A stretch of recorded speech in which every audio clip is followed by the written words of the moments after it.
Microsoft Fabric is moving beyond reports and dashboards. Microsoft has introduced Fabric Apps, currently in preview, together with Fabric Apps, an open source SDK and CLI designed for building applications on top of Fabric. Normally, developers need to set up databases, authentication, APIs, hosting, and security separately. With Fabric Apps and Rayfin, much of this backend work is handled in one workflow.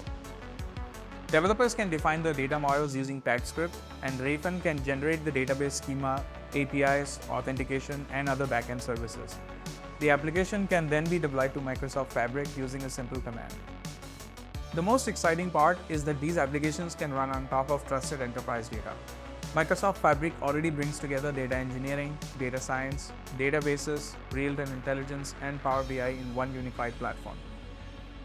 Now, organizations can use the same governed data foundation not only for analytics, but also for building business applications.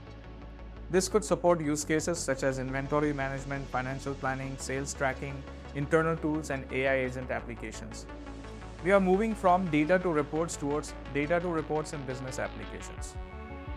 This is a very interesting direction for the future of Microsoft Fabric.